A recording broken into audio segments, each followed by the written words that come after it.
গাজল মধুবাড়ি মোড় বাসস্ট্যান্ড এলাকার পাশে গাজল জোড়া মন্দির মহাশ্মশান এলাকায় গাজল নবজাগরণ সামাজিক সংগঠনের কার্যালয় উদ্বোধন উপলক্ষে নানা কর্মসূচি অনুষ্ঠিত হয়। তারা সারা বছর ধরে সমাজে নানা উন্নয়নমূলক কাজ করে থাকেন। তাদের কোনো কার্যালয় ছিল না, তারা কার্যালয় তৈরি করেন। সেই কার্যালয়ের উদ্বোধন উপলক্ষে ভারত মাতা মায়ের পুজো অনুষ্ঠিত হয়।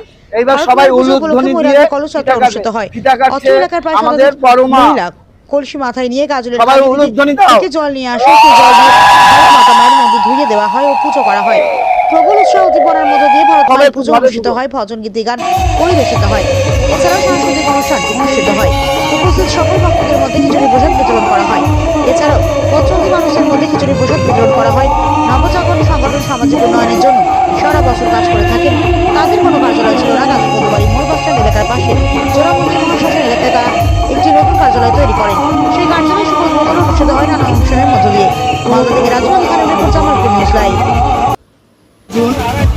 বিশ্ব যোগা দিবস, সেই শুভ লগ্নে গাজল নবজাগরণ সামাজিক সংগঠনের প্রধান কার্যালয় মধুবাড়ির বুকে প্রতিষ্ঠিত হয়েছে। তার আজকে শুভ উদ্বোধন। সেই শুভ উদ্বোধনকে কেন্দ্র করে আজ সকাল 7টা থেকে রাত্রি 10টা পর্যন্ত বিভিন্ন কার্যক্রম রয়েছে। শুরু হয়েছে যোগা দিবস দিয়ে, এবার চলছে ভারত মাতার পূজন। সেই ভারত মাতার পূজন উপলক্ষে এখানে চলবে এক মহাযজ্ঞ।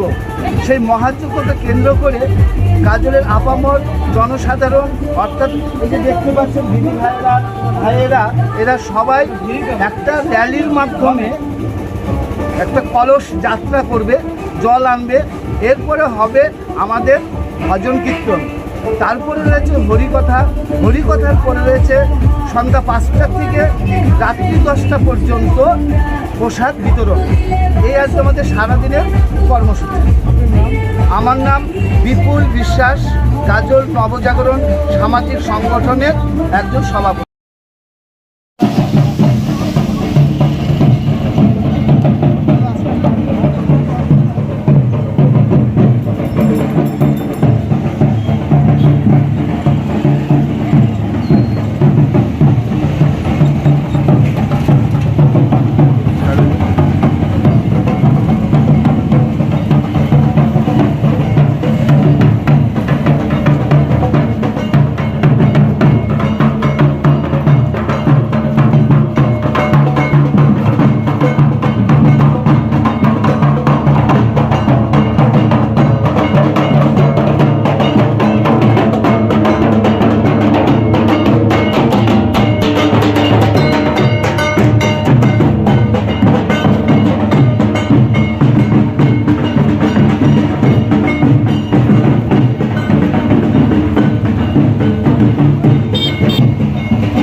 আরেকজন আসুন, বরণ করে নিচ্ছে।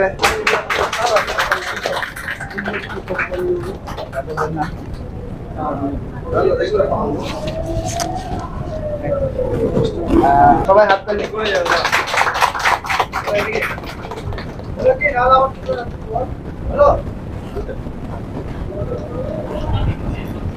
সেই সকাল 6টার থেকে পড়ে আছে, খুব উৎসাহ নিয়ে কাজ করছে এবং রাত 10টা অর্কেস্ট্রা হবে। হ্যাঁ, তাহলে দেখা যাক 10টার পরে একটা